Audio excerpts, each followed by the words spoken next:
안녕하세요. 성공예감 이대호입니다.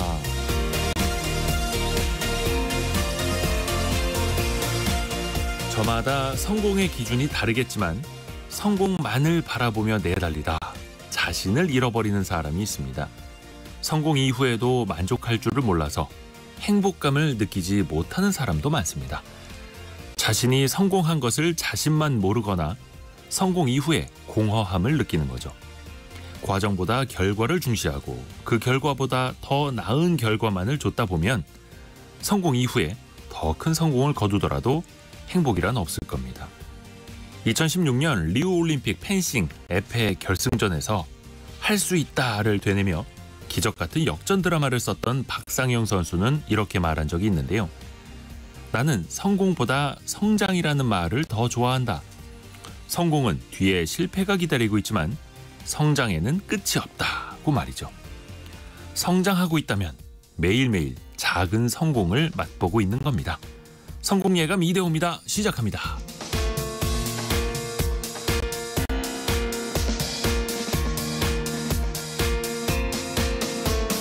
안녕하세요. 이대호입니다. 오늘은 5월 6일 월요일. 월요일 같지 않은 월요일. 자, 오늘 대체 휴일이죠. 대체 휴일. 이지연님이 휴일이지만 월요일 아침은 성공예감 듣고 시작합니다. 라고 이야기해 주셨고요. 그리고 8461님도 아이고 출연진 분들에게 감사드린다고 문자를 보내주셨습니다. 오늘 쉬는 날인데도 불구하고 또 스튜디오를 계속해서 찾아주신 우리 게스트분들 덕분에 방송이 또 원활하게 진행이 됩니다. 고맙습니다. 자, 경제상식 퀴즈는 드려야죠. 그래도 또 오늘도 생방송으로 함께하니까요. 여러분이 보내주시는 정답도 받아보고 소통도 계속하겠습니다. 한국관광공사 자료에 따르면요. 지난해 이것과 관련해서 특히 관광과 여행 분야에서 900건 넘는 불편사항이 접수가 됐는데요. 1년 전보다 200% 이상 폭증한 겁니다. 외국인 관광객의 민원이 압도적이었는데요. 그 유형별로 살펴보면 택시와 숙박에 관한 불만이 2위, 3위를 차지했고요. 1위는 이것이었습니다. 예를 들면 한복 대여점에서 옷을 몇 번 갈아입었다고 점원이 한국어로 뚱뚱하다고 말하거나 마스크 8,000원짜리를 8만 원에 결제를 해버리는 등 이것과 관련한 민원이 1위였다고 합니다. 자, 이걸 많이 하면 지름신이 찾아왔다 이렇게도 표현을 하는데요. 자, 소비를 하는 행동. 어디 숍에 가서 소비를 하는 행동을 두 글자로 뭐라고 할까요? 이거 많이 하면 김경필 멘토한테 이제 혼쭐 나기도 하죠. 이거 많이 하시는 분들은 그 돈줄 상담소에 상담을 보내주셔도 됩니다. 잠시 후 이환주 기자가 소개하는 그 뉴스 속에 또 정답이 숨겨져 있기도 하고요. 두 글자로 보내주시면 됩니다. 짧은 문자 50원, 긴 문자 100원이 드는 샵 9730 그리고 KBS 콩으로 올려주셔도 좋습니다. 추첨을 통해서 다양한 선물 보내드리고 있고요. 유튜브를 통해서도 함께 하시죠. 성공예감 이대호입니다. 자주 검색하시면 성공이 가까워집니다.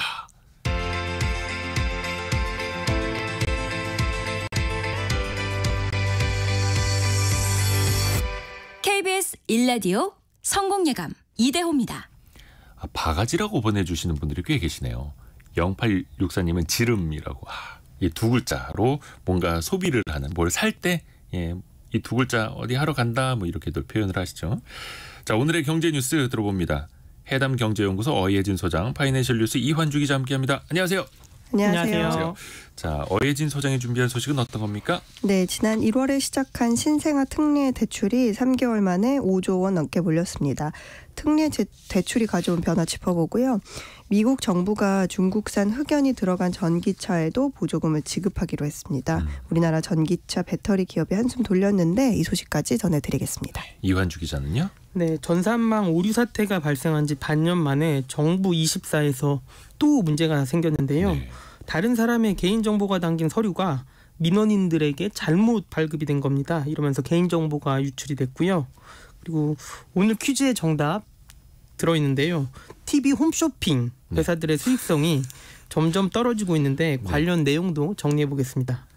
자, 먼저 어이진 소장이 준비한 소식부터 신생아 특례 대출. 네. 오, 인기가 많네요. 네, 최저 1.6%에서 최대 3.3% 금리로 주택 구입이나 전세 자금을 빌려주는 제도죠. 이제 네. 부부 합산에 따라서 이제 금리가 달라지는데 대출 신청일 기준으로 이제 2년 이내에 출산이나 입양을 한 무주택 세대주 그리고 부부 합산 연소득 1억 3천만 원 이하라면 최대 5억 원까지 대출을 받을 수 있습니다. 또 기존 1주택 세대주라고 해도 조건만 맞으면 저리로 갈아탈 수 있는 대환 대출도 가능한데요. 이거는 이제 DSR 규제를 안 하는 대출이라는 게 가장 큰 장점이고요. LTV 규제도 지역 상관없이 70%, 생애 최초 주택 구입자의 경우에는 80%까지 인정이 됩니다. 지난 1월 말 시작 이후에 석 달간 총 신청 건수는 2만 건이 넘어서 5조 2천억 원가량 몰렸는데요. 이 가운데 주택 구매 대출 신청 건이 전체의 77%를 차지했고 여기에서 또 59%는 저리로 갈아타는 대환 대출에 해당이 됐습니다. 전세자금 대출 신청도 1조 원이 좀 넘는 금액이 신청이 됐습니다. 그러면 그 중에서 내 집 마련한 사람도 들었을까요? 예, 지난달에 서울 아파트 거래량이 2년 7개월 만에 4천 건을 넘긴 것으로 나타났습니다. 이 영향 때문인 것으로 분석이 되는데 저리 대출을 이용해서 급매물을 매입하는 수요가 유입되는 것으로 분석이 됩니다. 주목할 만한 점은 올해 1분기 전국 아파트를 가장 많이 매수한 연령대가 30대로 나타났다는 건데요. 2년 전만 해도 40대가 가장 비중이 높았거든요. 그런데 이제 지난해 정부가 생애 최초 주택 구입자 대출 확대, 특례 보금자리론 이런 저리 정책 지원을 계속 늘리면서 30대의 아파트 매입 비중이 이제 40대를 추월한 겁니다. 신생아 특례 대출을 받을 수 있는 대상 주택이요, 이제 9억 원 이하의 전용 면적 85제곱미터 이하입니다. 주로 이제 이 가격대 아파트가 밀집한 강북 지역에서 30대 아파트 매입 비중 증가폭이 더 두드러진 것으로 나타났어요. 서울 농원구에서는 30대 매입 비중이 32%를 기록하면서 1년 만에 최대치를 기록했고요. 또 금천구, 강서구, 관악구 등에서도 지난 4분기보다 30대 매입 비중이 증가했습니다. 신생아 특례 대출은 출산 후 2년 안에 대출을 받지 않으면 사실 영원히 못 받는 거라서 추가로 이제 자녀 계획이 있지 않는 한 네. 그래서 내 집 마련을 기회로 보는 사람들이 많습니다. 사실상 이게 또 이 제도가 좀 집 구매를 강요하는 성격도 있고 그래서 권장. 집값을 떠받치는 효과가 생기는 겁니다. 2년 안에, 그렇죠? 출산 이후 2년 안에 받아야만 신생아 특례 대출이 가능하다라는 거고, 어차피 뭐 집을 사려고 했던 사람들에게는 또 유용한 제도가 될 텐데, 기존에 그 부부 합산 소득으로 어느 정도 허들이 있었잖아요. 네, 맞습니다. 근데 그게 더 완화가 좀 된다고 하네요. 네, 신생아 특례 대출 재원이 이제 주택도시기금에서 마련이 되는데 정부가 올해 3분기 중에 기금 운용 계획을 변경해서 특례 대출 신청 기준은 이제 부부 합산 소득 원래는 1억 3천만 원까지였는데 2억 원으로 완화를 한다는 계획입니다. 부부 합산 소득 2억 원까지. 네, 그렇습니다. 그럼 거의 애 낳으면 대부분 이거 쓰시라는 거네요. 그렇죠. 그런데 이제 여기서 우리가 생각해 봐야 될 거는 이제 그 합산 소득마다 금리가 달라지거든요. 그래서 지금 정부에서는 이제 1%대의 대출이다 이렇게는 홍보하고 있지만 사실 1%대로 대출을 받으려면 부부 합산 소득이 4천만 원 이하여야 해요. 그 대신에 이제 1억 3천만 원 지금 기준으로는 1억 3천만 원 1억이 넘어가면 3%대로 사실은 늘어납니다. 금리가. 네네네. 그러니까 모두가 1%대구나라고 생각하기에는 조금 그렇죠. 근데 어쨌든 올해 정부가 예상하고 있는 신생아 특례 대출 규모가 32조 원 정도로 이제 잡아놨으니까 현재 지금 16%가량이 소진된 거거든요. 근데 이대로라면 사실 계산을 이렇게 나눠보면 올해 연말까지는 조금 여유가 있어서 대출 신청 기준을 완화한 게 아닌가 뭐 이런 생각이 드는데 지난해 운영됐던 특례 보금자리론 있죠. 이게 또 조기 소진됐었잖아요. 그랬던 만큼 이제 조기 소진 얘기가 또 없지는 않습니다. 이완주 기자에게 넘어갑니다. 최근에 이거 또 문제가 됐더라고요. 정부 24 서비스, 그러니까 집에서 어디서든 간편하게 각종 증명서를 발급받을 수 있는 정부 24 서비스 온라인으로 접속하는 거죠. 근데 여기에 다른 사람의 개인정보 담긴 서류들이 대거 발급됐다고요? 예, 그 한 달 전 일이고요. 행정안전부가 지난달 초에 정부24 오류로 증명서가 잘못 발급된 건수가 1233건에 달한다고 최근 밝힌 건데요. 네. 이 교육민원 증명서에는 특정인의 이름, 주소, 주민등록번호 등 민감한 개인정보가 포함이 돼 있었습니다. 이게 신청인이 아니 모르는 사람이 이 다른 사람의 개인정보가 담긴 서류를 보게 되는 건데요. 또 법인용 납세증명서에는 사업자 등록번호가 원래는 써 있어야 하는데 이게 오류가 나면서 법인 대표의 이름, 주민등록번호가 또 다른 사람한테 들어가게 된 겁니다. 또 성적이나 졸업증명서 등 교육 관련 서류에서도 한 600건의 오류가 났었고요. 행안부는 오류 사실을 확인한 직후에 당사자들한테 관련 사실을 통보를 했고요. 잘못 발급된 관련 서류를 삭제하는 등 후속 조치를 마쳤다라고 했는데요. 네. 뭐 이미 확인한 뒤라면 뭐 소용은 없을 수도 그렇지, 있고요. 이미 공개가 된 예, 이후인데요. 맞습니다. 그리고 나서 오류 원인은 개발자의 프로그램 개발상 실수로 밝혀졌다고 하면서 이제 필요하다면 법적 조치까지 하겠다라고 말을 했습니다. 개발자의 실수였다. 개인정보보호위원회가 있지 않습니까? 정부 조직 중에 별도 조사에 착수했다고요? 예, 맞습니다. 정부 24에서 다수의 개인정보가 유출돼 사고와 관련해서 행정안전부를 대상으로 신고 절차의 위법성 여부, 유출 규모 등에 대해서 조사에 들어간 건데요. 네. 특히 사고 이후에 신고 과정이 적절하게 이루어졌는지 확인할 예정입니다. 이게 개인정보보호법에 따르면 모든 개인정보 처리자는 개인정보 유출 사실을 알게 된 후에 72시간 이내에 개인정보위원회에 이를 자진 신고해야 합니다. 이 행안부는 사고가 발생하고 관련 절차대로 신속하게 신고했다라고 입장을 밝혔는데 이 말이 맞는지도 살펴볼 예정이고요. 중앙행정기관을 상대로 개인정보위가 조사하는 것은 매우 이례적입니다. 뭐 민간기업 상대로는 했었는데 이게 지금 행정안전부 대상이잖아요. 하지만 또 그럴 만도 한 게 지난해 기억하실지 모르겠는데 11월에 정부 24에서 전국적인 서버 오류가 발생하면서 뭐 은행 대출 받는 분들, 뭐 자격증 같은 거 확인해야 되는 분들 곤란 겪었었거든요. 맞아요. 약 반년 만에 이 대규모 사태가 또 발생한 겁니다. 참 이게 손톱만큼 아주 작은 실수 하나만 벌어져도 전 국민이 피해를 보고 또 불편해할 수 있는 일이어서 참 중차대한 일입니다. 근데 또 앞으로 정보화 사회 되면서 이런 일들은 또 많이 또 일어날 수밖에 없고요. 단속을 좀 더 잘 해야죠. 자, 어예진 소장에게 갑니다. 미국 정부가 네. 중국산 제품에 대해서 이제 제재들을 굉장히 많이 하지 않습니까? 네. 전기차도 그 중에 하나였는데 맞습니다. 부품으로 또 세부적으로 들어가면 한도 끝도 없는데 중국산 흑연이 들어간 전기차에는 보조금을 준다고요. 네, 지난 주말에 미국 재무부가 전기차용 흑연을 원산지 추적이 불가능한 소재로 지정한다 이런 발표를 했습니다. 원산지 추적이 불가능하다. 네. 흑연은 네, 다시 말하면 이제 중국에서 들여온 흑연을 써서 뭐 배터리를 만들어서 완성한 전기차를 만들어도 네. 보조금을 받을 수 있다는 얘기가 됩니다. 지난해 12월에 미국 정부가 IRA 세부 규정을 통해서 중국 기업 대부분을 외국 우려 기업으로 지정했는데요. 이 외국 우려 기업으로 지정이 되면 보조금 대상에서 제외가 됩니다. 이에 따라서 중국산 흑연으로 만든 배터리를 장착한 전기차는 보조금 지급 대상에서 제외될 수 있다 이런 우려가 있었거든요. 우리나라 관련 기업들의 경우에는 아시겠지만 대부분이 중국산 흑연 없이 전기차 배터리를 만들기 어려운 구조입니다. 그 음극재죠. 근데 세계 흑연 채굴량의 65%가 또 중국에서 나오기 때문에 당시 미국의 결정이 시장 현실을 잘 반영하지 못했다 이런 불만이 계속 나온 바가 있습니다. 그리고 지속적으로 우리가 그 부분에 대해서 어필을 했었고요. 전기차 수요가 감소한 가운데 보조금 혜택까지 이제 줄어들면 우리가 그 시장에서의 경쟁력을 잃을 수 있다는 거죠. 그런데 이제 미국이 입장을 바꾸면서 외국 우려 기업에서 흑연을 조달해도 2026년 말까지는 최대 7,500달러, 약 1,000만 원에 달하는 전기차 보조금을 받을 수 있게 됐습니다. 우리나라 전기차와 배터리 기업은 이번 결정에 또 안도하면서도 흑연을 포함해 전기차 배터리 핵심 광물 공급처를 그래도 모르니까 또 호주, 미국, 아프리카 등으로 다변화하고 있습니다. 그렇죠. 그 원자재 조달원을 또 다변화는 꾸준히 해놔야 하는 거고요. 네.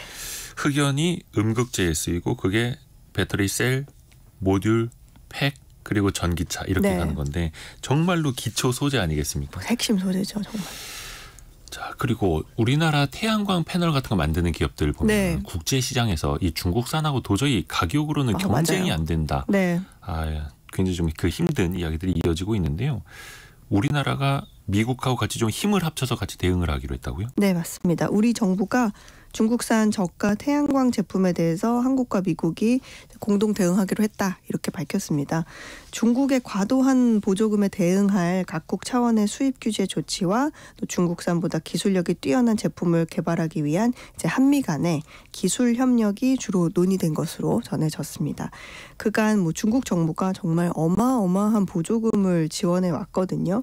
취재한 바에 따르면 일부 그 중국의 지방 정부들이요, 네. 기업들이 이제 해외에서 더 많이 물건을 팔 수 있게 이제 영업 나갈 수 있게 하기 위해서 해외 세일즈 보조금도 주고 뭐 전세기까지 대준다 이런 얘기가 있었습니다. 중국 정부가 지방 네. 정부들이 네, 그 결과 이제 상위 7개 가운데 6곳이 중국 업체, 이제 글로벌 상위 업체에서 그렇게 중국 업체가 차지하게 됐습니다. 이제 사실상 거의 독점이죠. 근데 태양광 패널의 경우에는 이미 중국에 있는 패널 공장으로만 거기에서 생산되는 것만 해도 세계 전체 수요를 공급하고도 남는 정도가 됩니다. 그 정도로 많이 생산하고 있어요. 근데 이렇게 과잉 생산된 물건들을 중국 내수에서 소화를 다 못하죠. 그렇기 때문에 밖으로 계속 수출을 하면서 밀어내는 겁니다.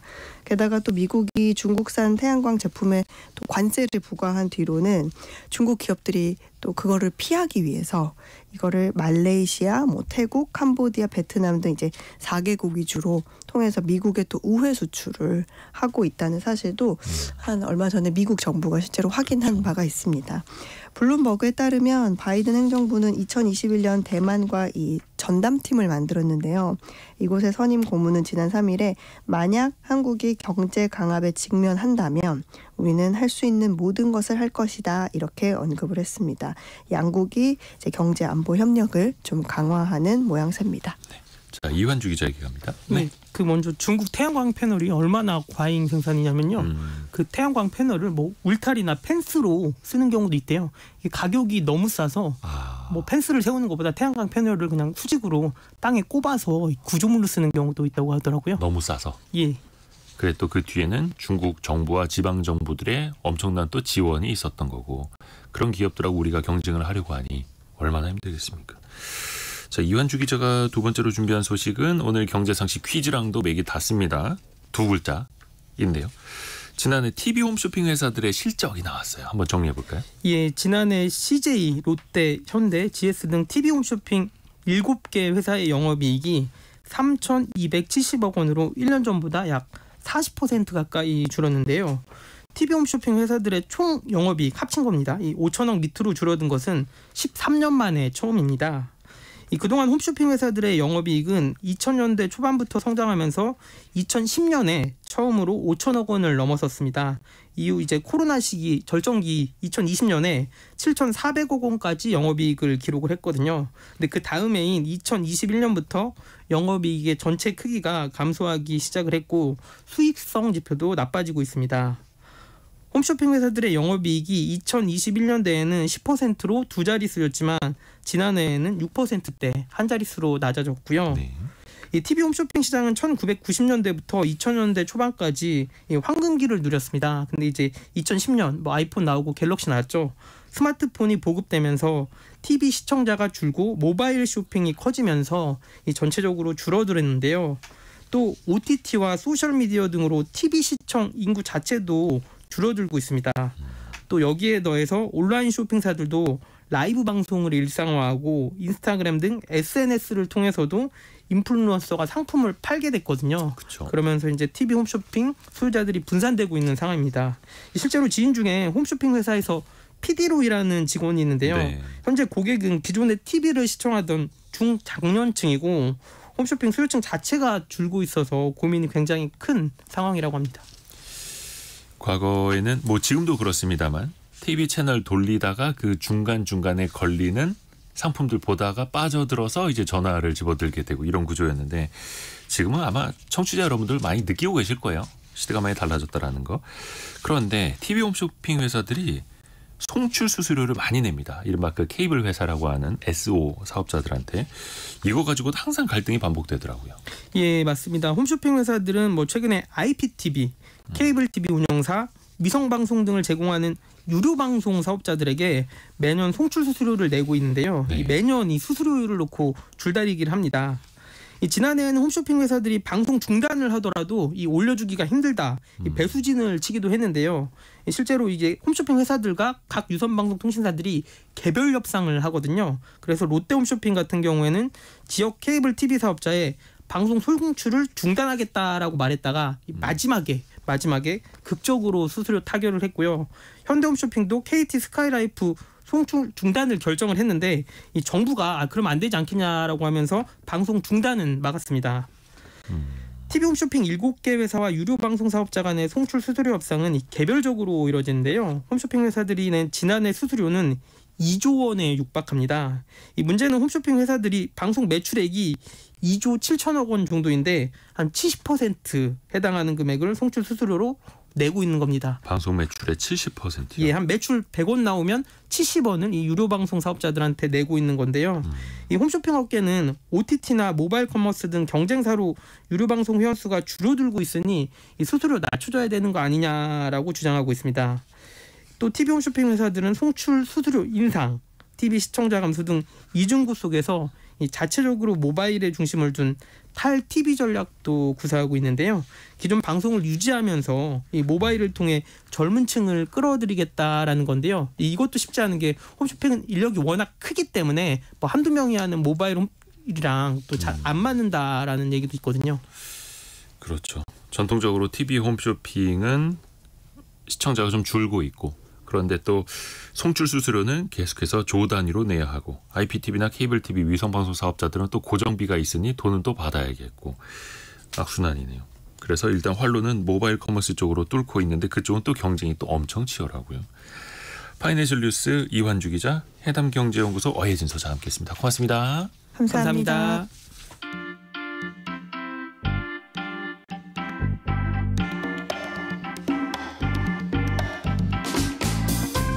지금 여러분께서는 KBS 일라디오 성공예감 이대호입니다를 듣고 계십니다. 참여해주신 여러분께는 추첨을 통해 아름다운 식탁 창조 주비푸드에서 자연에서 갈아 만든 생와사비를, 쉽고 빠른 판촉물 제작 시너지 기프트에서 진동 클렌저 마사지기를, 그리고 성공예감에서 준비한 커피 쿠폰을 보내드립니다. 당첨자는 성공예감 이대호입니다 홈페이지에서 확인하세요. 경제상식 퀴즈 한 번 더 내드릴 시간입니다. 우리나라를 찾은 외국인 관광객들의 민원 1위가 이 분야였습니다. 물건을 사면서 가격 시비가 붙거나 환불, 교환을 요청했는데 그걸 잘 안 해준다, 이런 불만이 많았다고 하는데요. 예를 들어서 4,000원짜리 참깨를 샀는데 6,000원으로 결제를 해서 이거 가격 변화 다르지 않느냐, 이렇게 외국인이 항의를 했더니 물가가 올랐다. 이렇게 황당한 답변을 한 경우도 있었다고 합니다. 이러면 안 되는데, 자, 특히 외국인 같은 경우에는 이걸 하러 대한민국을 찾아온다, 뭐 사실 자연 경관을 보러 온다라기보다는 이 두 글자를 하러 오는 외국인이 많다고 하는데요. 신경 써야죠. 그리고 어제 어린이날이어서 이걸 많이 하신 분들 계실 것 같은데요. 예. 오성민 님이 외국인에게 바가지를 씌우면 그건 나라망신입니다 라고 지적을 해주셨고요. 또 어린이날이어서 장난감 이것을 했더니 지갑이 텅 비었다고 말씀해 주시기도 했네요. 그리고 김영자님은 그래서 저는 아이 으로 대리만족을 하곤 합니다 라고, 예, 워킹맘은 쇼핑하기도 쉽지 않네요 라고 보내주셨네요. 예, 아이 예, 실제로 지갑을 열지 않고 눈으로만 하는 이것, 예, 그것도 좋죠. 예. 그리고 손진향님이 비가 자주 내려서 지금 레인 부츠 사려고 아이 하고 있어요. 네. 지금 뭐 인터넷 검색하시면서 뭔가를 사실 준비를 하고 있는 것 같네요. 1251님은 화물차 기사인데요. 오늘은 고속도로가 한가해서 좋네요. 일하느라 이걸 해본 지가 언제인지, 네, 정답도 보내주셨습니다. 아마 날씨가 좋았으면은 지금 뭐 고속도로가 어디고 이제 꽉꽉, 예, 밀렸을 텐데, 아이고, 그래도 날씨가 좋았어서 많은 분들이 소비도 하고 경제가 더 잘 돌아갔으면 더 좋았을 걸. 조금 아쉬운 감이 있습니다. 여러분이 생각하시는 정답 짧은 문자 50원, 긴 문자 100원이 드는 샵 9730이나 KBS 콩으로 보내주시면 됩니다. 오늘의 움직임에 주목하고 세상의 흐름을 놓치지 않습니다. 여러분의 내일을 응원하며 성공의 열쇠를 함께 찾아갑니다. 성공예감 이대호입니다. 연휴 맞아서 제주도 여행 계획하신 분들 참 많으셨을 것 같은데 어제 제주도에 강한 비가 몰아치면서 제주도로 오가는 항공편이 대거 결항됐다고 합니다. 지금은 다행히 제주공항에 내려졌던 특보가 해제가 됐는데 발이 묶인 관광객들의 불편 그리고 일정 변경 참 이거 어떻게 해야 될까요? 슬기로운 법률 생활 시간에 여행과 관련된 법률 정보 지식을 나눠드리겠습니다. 법무법인 길도 윤예린 변호사와 함께합니다. 안녕하세요. 안녕하세요. 윤예린 변호사입니다. 최근처럼 네. 이렇게 기상 상황이 나빠져서 비행기나 배가 안 떴을 때 네. 이럴 때는 어떻습니까? 보상을 받을 수가 있나요? 결론부터 말씀드리면 뭐 이런 천재지변, 악천후, 날씨 때문에 일어난 일에 대해서는 보상을 받을 수 없습니다. 그러니까 민법에서는 뭐 천재지변에 대해서 뭐 어떻게 하라는 규정 따로 정해져 있지 않고 네. 뭐 비행기나 배 예약하면서 저희가 작성하는 계약서, 약관이 있는데 그 약관에는 천재지변 시에는 운행사의 책임을 면책하는 규정이 되어 있습니다. 그래서 보상 받을 수 없습니다. 누구의 책임도 아니다. 네, 맞습니다. 이거 뭐 하늘에서 저렇게 하고 있는 거니. 맞습니다. 사람들 사이에 싸워봐야 답도 안 나오는 거고요. 또 하나 여행사 패키지 여행 가는 분들 많이 계시는데요. 네네. 중간에 일정이나 숙소가 바뀌는 경우가 왕왕 생기더라고요. 네. 근데 또 여행사 입장에서는 현지 상황 때문에 어쩔 수 없었다. 이렇게 또 항변을 하기도 하고 네. 이럴 때는 어떻게 해야 됩니까? 일단은 패키지 여행 상품을 구매하는 이것은 이제 소비자와 여행사 사이에 맺은 계약에 해당합니다. 네. 여행사가 제시한 일정, 뭐 관광 내용, 비용 등에 소비자가 동의를 하면서 계약에 체결되는 것이고요. 네. 관광진흥법에서는 여행업자는, 그러니까 여행사는 여행자와 여행 계약을 체결하였을 때에는 그 서비스에 관한 내용을 적은 여행 계약서 및 보험 가입 증명 서류를 여행자에게 내어주어야 한다라고 정하고 있습니다. 그래서 여행사가 뭐 일방적으로 여행 일정을 변경하거나 소비자에게 옵션을 강요하는 것은 여행 내용이 계약과 다른 경우에 해당합니다. 그리고 또 관광진흥법에서는 여행업자는 여행 일정을 변경하려면 문화체육관광부령에 정하는 바에 따라 여행자의 사전 동의를 받아야 한다라고 정하고 있습니다.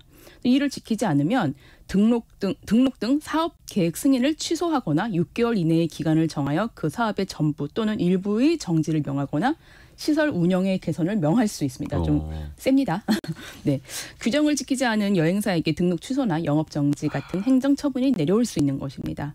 그리고 이런 또 부분들이 소비자가 관련 손해배상 청구할 때도 중요한 판단 기준이 됩니다. 여행사들이 여행객들과 맺는 계약서인 여행 약관에도 이러한 내용이 담겨 있습니다. 여행자의 안전과 보호를 위해 여행자의 요청 또는 현지 사정으로 인해 부득이하다고 쌍방이 합의한 경우나 천재지변, 전란, 뭐 정부의 명령, 뭐 파업, 휴업 등으로 여행 목적을 달성할 수 없는 경우를 제외하고는 여행 조건을 변경할 수 없도록 규정하고 있는 것입니다.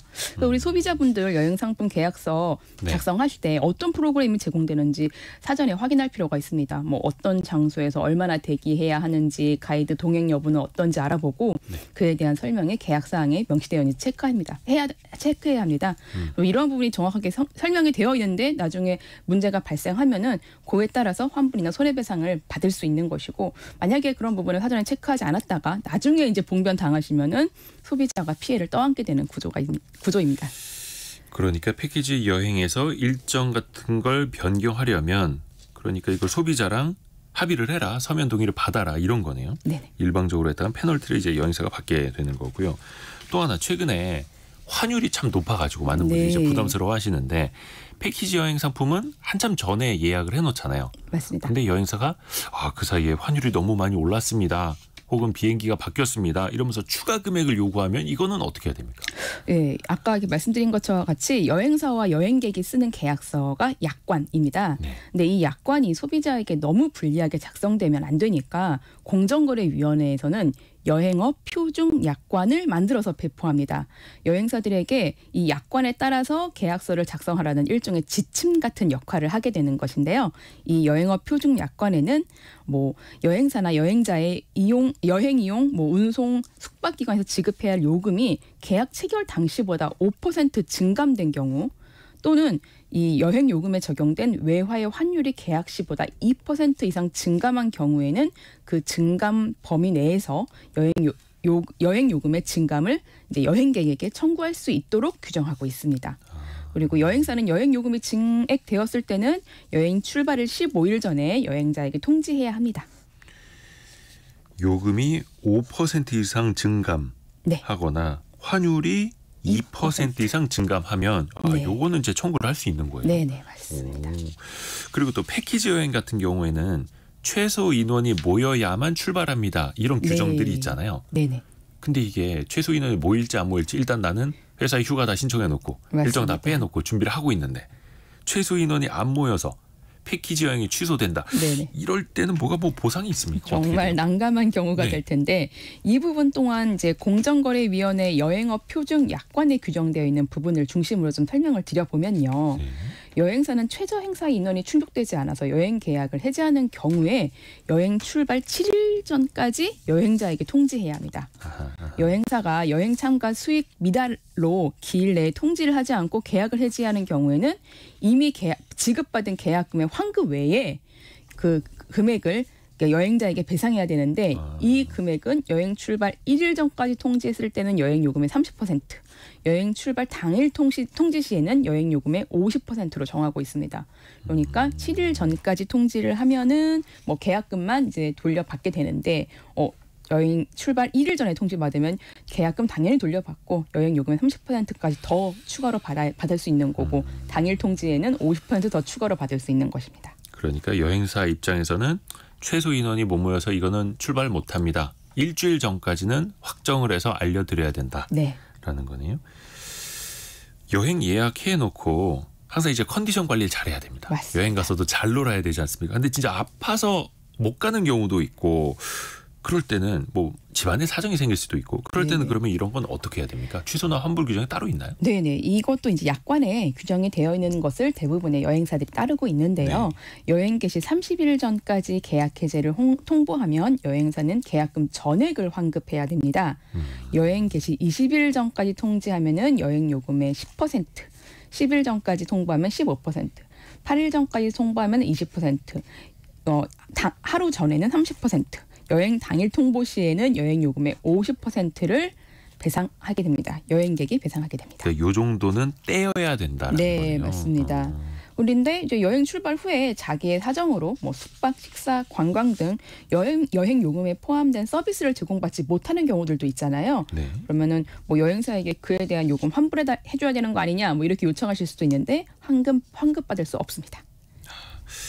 진짜 아파서 못 간다라는 건 하루 전에라도 통보를 하면 30%만 떼이고 70% 돌려받을 수 있고 네. 당일에 통보를 해도 절반은 떼어도 절반은 돌려받을 수 있다. 이거 알아두면 좋을 것 같습니다. 혹시 위약금 없이 뭔가를 환불받을 수 있는 조건도 있습니까? 네, 뭐 여행사가 환불받을 수 있는 조건도 있고 여행자, 고객이 환불받을 수 있는 조건도 있습니다. 이게 표준 약관에 여행사가 여행 계약을 해지할 수 있는 경우를 좀 살펴보면요. 여행자가 다른 여행자에게 폐를 끼치거나 여행의 원활한 실시에 현저한 지장이 있다고 인정될 때, 질병 등 여행자의 신체에 이상이 발생해서 여행에 참가가 불가능한 경우, 여행자가 계약서에 기재된 기일까지 여행 요금을 납입하지 못하는 경우에는 여행사가 여행 계약을 해지할 수 있다고 규정하고 있습니다. 고객, 여행자가 계약을 해지할 수 있는 경우도 있습니다. 여행 요금의 증액으로 인해 여행을 계속하기 어렵다고 인정될 경우, 여행사의 규칙으로 계약서 또는 여행 일정표 기재된 여행 일정대로 여행 실시가 불가능한 경우, 배우자 또는 직계 존비속이 신체 이상으로 3일 이상 병원에 입원해 여행 출발 시까지 퇴원이 곤란한 경우에는 여행자도 여행 계약을 해지할 수 있도록 규정되어 있습니다. 아, 그래요. 직계 가족이 많이 아프다. 이럴 네. 때는 또 해지할 수 있다. 네. 계약을.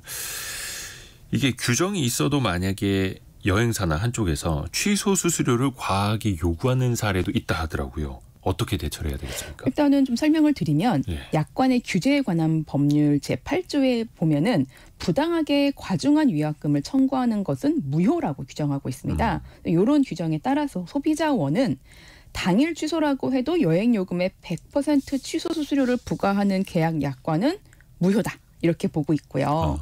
공정거래위원회가 합의 또는 권고 기준으로 제시하는 소비자 분쟁 해결 기준에는 여행 당일 여행자의 여행계약 해지 요청이 있는 경우에는 여행요금의 50%를 공제하는 환급해야 된다고 규정하고 있습니다. 요거 이제 대처 어떻게 해야 되냐 궁금하실 텐데 한국소비자원의 1372 번호, 전화번호 1372 소비자상담센터의 대응 방법 안내를 상담할 수도 있습니다. 한국소비자원은 피해 구제 신청을 받은 날로부터 30일 이내에 또 약간 원인 규명이 필요하면은 60일 이내에 합의가 이루어지도록 해야 되고 합의가 이루어지지 않는 경우에는 소비자 분쟁 조정위원회에서 분쟁 조정을 신청할 수 있습니다. 네. 그리고 참고로 잠시 후에 뒷부분에 연금박사 상담센터 이영주 대표랑은 여행자 보험에 대해서 살펴볼 예정입니다. 이 여행을 갔다가 특히 이제 패키지 여행 중에 만약에 좀 안 좋은 사고가 났다. 네네. 이러면 여행사의 책임은 어디까지가 될까요? 네, 좀 안타까운 내용인데 한번 소개를 드려보면 네. 이집트 여행 패키지 상품에서 낙타 탑승 체험을 하다가 떨어져 숨진 유족에게 숨지셨다고요? 네, 여행사가 4억 원을 배상하라고 판결한 바 있습니다. 예, 법원은 여행사의 지휘 감독을 받는 현지 인솔자와 가이드가 여행객에게 낙타 체험의 위험성을 미리 고지하지 않았고 현지 낙타 몰입꾼이 고삐를 놓은 점 등에 있어서 여행사의 과실이 인정된다고 판단하였습니다. 여행자의 생명, 신체, 재산 등의 안전 확보를 위한 사전 조사, 검토, 예견 가능할 수 있는 위험에 대한 사전 고지, 선택할 기회 부여 등을 여행사가 지켜야 될 안전 배려 의무로 법원은 보고 있습니다. 또 약간 다른 사례들을 보면은 대법원은 여행자가 여행업자의 안정성을 전적으로 신뢰하는 가운데 계약을 체결했다는 점을 지적하기도 하고 여행업자가 여행자의 안전 확보를 위한 신의칙상의 주의 의무를 진다. 이런 점을 강조한 판결도 있습니다. 여행지에서 놀이시설을 이용하다가 다른 여행자의 과실에 의한 행위로 인해서 상해를 입은 사안에서 여행 인솔자의 과실이 있다라고 봐서 여행업자 및 해외 여행 인솔자의 손해배상 책임을 인정한 사례도 있습니다. 인솔자 그리고 여행사 책임이 상당히 있네요. 네. 그리고 자유여행을 하는 경우에는 이제 본인이 숙소 같은 걸 직접 예약하게 되지 않습니까? 네네. 그래서 인터넷 홈페이지에서 이미지를 많이 찾아봅니다. 근데 방은 다 예뻐 보여요. 그럼요. 근데 실제로 가면 그렇게 예쁜 방이 등장하는 경우는 별로 없죠. 네, 맞습니다. 사진하고 진짜 다른 방을 보여주거나 아니면 중복 예약이 되어 있다. 네네. 이럴 때는 어떻게 보상을 받을 수 있습니까? 그러니까 숙박업체에서 오버부킹하는 경우가 좀 있어요. 자신들이 제공할 수 있는 방보다 예약을 더 받아버려서 나중에 막상 체크인하려면 방 없다 하면서 이렇게 배째라식으로 나오는 경우들. 그래서 이제 여행객들은 골머리 썩는 경우가 있습니다. 가족들이랑 다 같이 여행 갔는데 오버부킹 됐다고 방 없다라고 하면 일단은 그 자리에서 방을 구하는 게 그렇죠. 난감하죠. 난감하죠. 한국소비자원에 따르면 이틀 전 또는 사용 예정일 당일에 여행업자가 취소를 한다 하더라도 손해배상을 규정한 내용은 이게 권고사항이어서 이게 법적 효력이 없습니다. 그래서 이런 일이 발생했을 때는 일단 급하게 방 예약하고 사후적으로 한국소비자원에 피해 구제 신청을 하는 방법을 따를 수밖에 없습니다. 일단은 어떻게 해서든 현지에서 대처를 해야 되니까요. 네네. 그리고 인터넷 커뮤니티에 종종 올라오는 글이 있어요. 네. 이제 숙박업소 하시는 분들이 어떤 손님이 진짜 방을 너무 더럽게 쓰고 갔다. 막 난장판을 만들어 놓고 가버렸다. 이럴 때 그럼 업체 측이 손님한테 뭔가를 보상을 요구할 수 있나요? 이게 조금 애매한 게 투숙객이 고의로 막 재물을 손괴한 정황이 있다라고 하면은 재물손괴죄로 형사고소를 할 수 있겠는데 예. 이게 과실로 더럽혀졌다. 단순히 청소를 하지 않았다라고 하면 이걸 처벌을 할 수 있는 규정은 존재하지 않습니다. 정도에 따라서. 네. 그리고 또한 계약 당시에 구체적으로 계약 맺지 않았다면은 펜션 운영자는 투숙객에게 청소비를 요구하는 것도 사실 쉽지 않습니다. 이게 보증금 요구하면서 퇴실 시 방 상태를 점검하고 보증금을 지급하여 주는 방법도 있을 수 있을 거예요. 이제 네. 호텔 같은 경우는 많이 그러잖아요. 근데 아니면 이제 투숙객이 청소비를 지불하지 않으면은 민사상 손해배상 청구를 해서 이제 손해배상을 받는 방법도 있을 수 있을 것인데 네. 현실적으로는 쉽지 않아 보입니다. 요것도 악용하시는 분들이 있으면 안 될 텐데 그렇죠? 자, 윤예린 변호사 통해서 여행과 관련된 법적 분쟁에 대해서 살펴봤습니다. 고맙습니다. 네, 감사합니다. 라디오 정보센터 다녀옵니다. 검찰이 사기와 배임 등의 혐의로 재판을 받고 있는 피고인의 가상자산 전자지갑을 복구해 시가 76억 원 상당의 범죄 수익금을 압류했습니다. 지난 4월 법원 경매에 붙여진 서울 지역 빌라는 총 1,456건으로 18년 만에 가장 많았던 곳으로 나타났습니다. 고금리와 경기 침체로 임차인에게 보증금을 돌려주지 못하거나 대출을 갚지 못하는 집주인이 늘었기 때문입니다. 고금리 등으로 부동산 경기 침체는 이어지고 있지만 올해 들어 초고가 아파트의 거래는 활발한 것으로 나타났습니다. 국토교통부에 따르면 지난 1월에서 4월 전국 50억 원 이상 아파트 거래 건수는 총 61건으로 작년 동기에 비해 79.4% 증가했습니다. 강풍으로 어제까지 무더기 결항이 속출했던 제주공항에서 연휴 마지막 날인 오늘 오전부터 항공기들이 정상 운항을 이어가고 있습니다. 지금까지 라디오 정보센터 뉴스 정한나였습니다. 여행과 관련된 법적 분쟁에 대해서 살펴봤는데요. 또 해외여행 떠났을 때 어떤 불확실성, 사고 이런 거에 대비해서 여행자 보험을 좀 들어야 하나 고민이 아마 들 겁니다. 그리고 공항 가서도 현장에서도 뭔가를 또 가입할 수 있다고 하고요. 하나하나 한번 따져보실까요?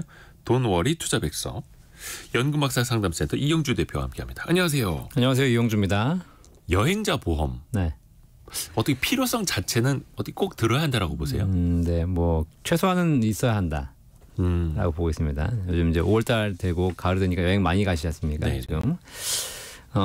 이게 여행자 보험이 실제로 해외여행 가셨을 때 국내에 있는 경우에는 국내에서 여행 다니다가 국내 보험들이 있으니까 국내 의료기관은 뭐 전국 어디를 가든 상관없잖아요. 네. 근데 해외에서 여행 중에 아프거나 다치는 경우에 해외 의료기관을 가야 됩니다. 근데 그 해외 의료기관 치료비는 내가 부담하면 되는 것이지만 거기에 대한 보상을 받을 수는 없거든요. 네. 국내 보험으로.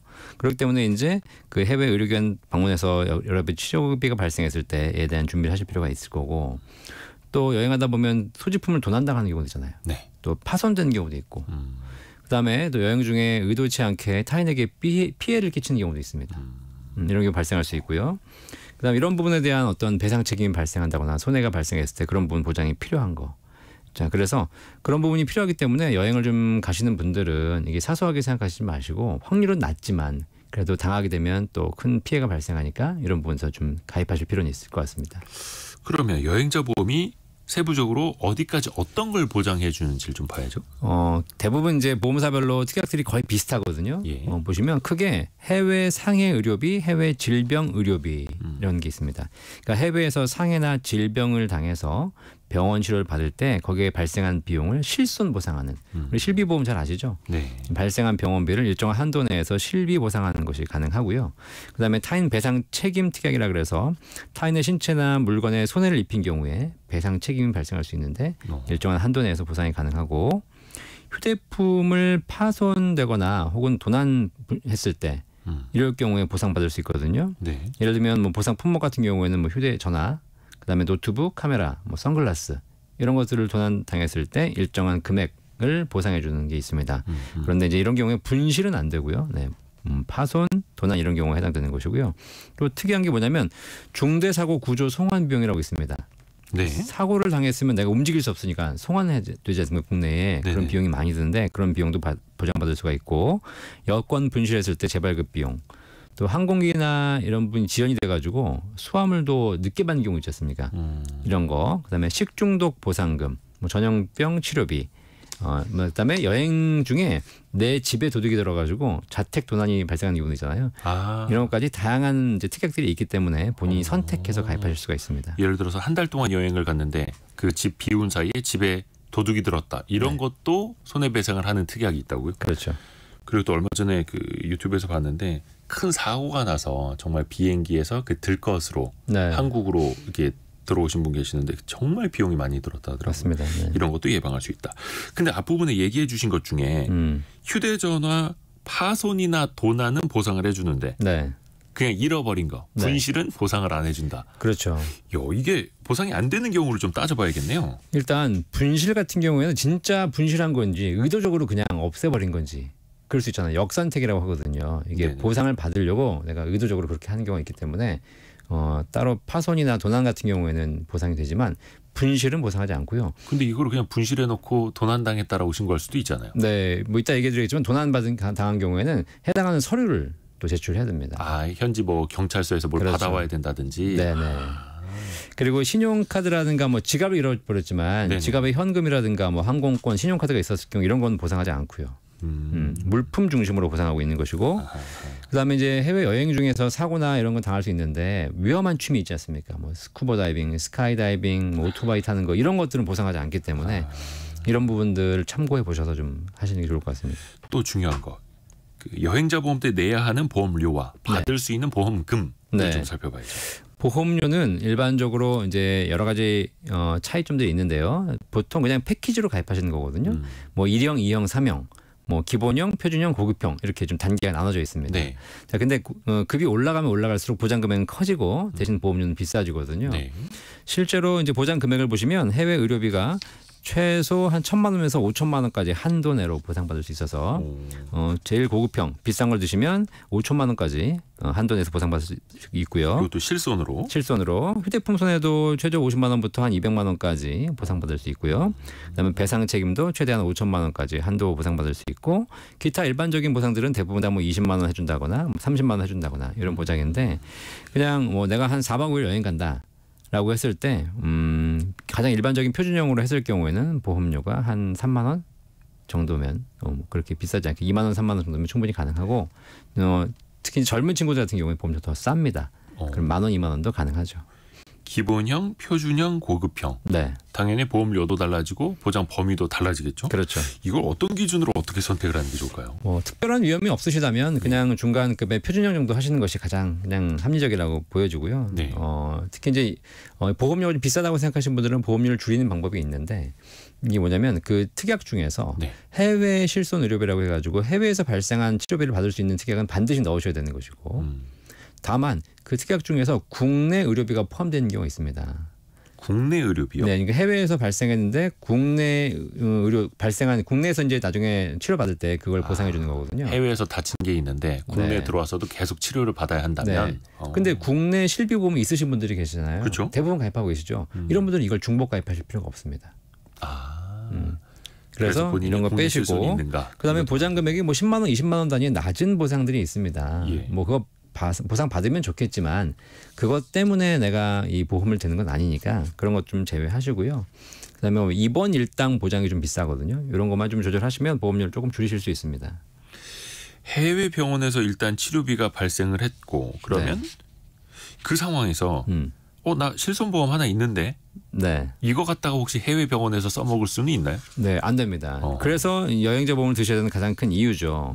내가 전 국민의 지금 거의 80% 90%가 국내 실손 보험을 가입하고 계시지 않습니까? 이걸로 해외 병원 치료비를 보장받을 수는 없습니다. 그렇기 때문에 해외 병원에서 치료받는 건 반드시 여행자 보험 따로 가입하셔야 되는 것이고 물론 아까 말씀드린 대로 해외에서 내가 아프거나 다쳤지만 국내에 돌아와서 국내 병원에서 치료받게 되면 네. 국내 실손보험 가입하신 게 있으니까 그걸로 보상받으시면 되니까 중복으로 가입하실 필요는 없겠습니다. 그리고 여행자 보험 같은 경우에는 보험금 청구를 어떻게 해야 됩니까? 특히 이게 현지에서 발생할 일을 네. 내가 입증을 해야 돼서 네. 뭔가 좀 필요한 서류가 그러니까 사실 있을 것 이게 같은데. 보험을 가입은 했지만 청구할 때가 더 큰 문제거든요. 그래서 현지에서 만약에 서류 안 떼오면 이거 그럼요, 난감한 네. 거네요. 그리고 뭐 언어 차이도 있지 않습니까? 그래서 현지에서 병원에 가시게 되면 그 우리나라와 똑같이 의사 소견서라든가 진단서 그다음에 진료비 세부 내역서, 약제비 영수증 이런 걸 발급 요청하셔야 됩니다. 네. 이거 영어로 할 줄 알아야 되잖아요. 그죠? 그러니까 조금 공부하셔야 되고요. 그다음에 휴대폰이 파손됐을 경우에는 파손 사진이라든가 피해 내역서 당연히 준비하셔야 되는 것이고 수리받으신 경우에 수리한 영수증도 필요합니다. 그다음에 항공 수화물 같은 경우가 지연됐다면 항공사 확인서가 필요합니다. 그다음에 도난 시에는 경찰에 신고하셔서 도난 사고 증명서를 발급받아야 보상이 가능하지. 그냥 내가 도산당했다라고 얘기만 하신다고 해서 보상되는 건 아니니까 이런 부분을 좀 각각 좀 챙겨보실 필요가 있습니다. 현지의 병원이라든지 경찰서라든지 항공사라든지 이 네. 확인서, 증명서를 반드시 가져와야 네. 입증하고 보험금을 받을 수 있다. 도난사고 시에는 목격자 확인서도 필요합니다. 아, 그래요? 네. 아, 근데 그거는 이제 또 같이 여행 간 사람이 있으면 그렇죠. 또 가능할 네. 수 있겠고요. 여행자 보험 가입은 공항에서 바로 할 수 있지 않나요? 네, 공항에 가면 다 하실 수 있죠. 예. 그런데 이제 공항 가면 좀 바쁘잖아요. 정신없죠. 항상 뭐 티켓도 챙기셔야 되고 네. 그렇기 때문에 굳이 그렇게 하지 마시고 모바일로 다 가능합니다. 그냥 여행자 보험 인터넷에 검색하셔가지고 거기서 바로 한 2분, 3분이면 가입할 수 있으니까 그리고 패키지화돼 있기 때문에 그냥 클릭 몇 번 해서 하시게 되면 기본적으로 다 가입하실 수 있으니까 그렇게 사시고요. 그다음에 그 보장 시간도 내가 다 입력할 수 있습니다. 뭐 3시 출국이다. 그러면 3시부터 돌아온 날 9시까지 이렇게 다 할 수 있으니까 편하게 가입하실 수 있습니다. 야, 정말 편리해진 시대입니다. 예전에 어디 이제 공항 가면은 여행자 보험 가입할 수 있는 부스 어디 있나 이거 찾아봤었는데 네. 이제는 그냥 모바일로 다 되죠.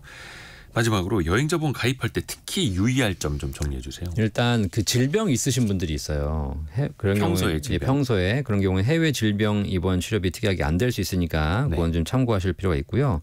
주로 이제 어린 아이들을 데려가신 분들은 반드시 좀 가입하셨으면 좋겠다. 왜냐하면 어린 아이들은 현지 가서도 병원 이용할 가능성이 높기 때문에. 네. 그리고 여행자 보험 관계는 아니지만 현지 가셔가지고 병원을 이용하시려면 병원이 어디 있는지 위치 확인을 좀 해야 됩니다. 미리미리. 그래서 이제 자녀들 데려가신 분들은 병원 위치를 확인하고 가는 것도 좀 필요한 것 같고요. 여행자 보험 가입에서 하나 좀 명심하실 게 뭐냐면 출국 후에는 가입이 불가능합니다. 아, 여행 가서는 이제서 가입하자 이게 안 되기 때문에 출국 전에 반드시 체크하셔야 되고 그다음에 해당 가입 기간 이제 여행 기간이 연장되거나 줄어드는 경우가 있지 않습니까? 네. 이런 경우 현지에서 전화를 통해서 보장 기간을 연장 또는 단축이 가능하니까 만약에 여행 일정이 바뀌신 분들은 보험사에 전화하셔가지고 체크해 보시면 되겠습니다. 내가 일주일짜리로 예약을 했는데 예를 들어서 한 2, 3일 일정이 더 길어졌다. 네. 요거 연장할 수 있다라는 거죠. 있습니다. 보험도 마찬가지고. 근데 출국 이후에는 여행자 보험 가입이 안 된다. 네. 미리미리 체크를 해놔야겠네요. 연금박사 상담센터 이영주 대표 통해서 여행자 보험에 대해서 살펴봤습니다. 고맙습니다. 감사합니다. 저희가 2부 시간에는요. 개미스쿨 김영희 교수와 함께 돌아옵니다. 지난달에는 증시가 많이 흔들렸다가 지난주 후반에는 증시가 좀 의미 있는 반등을 하기도 했는데 그 내용을 자세히 한번 살펴보시죠. 잠시 뉴스 들으시고요. 10시 5분에 금방 다시 뵙겠습니다.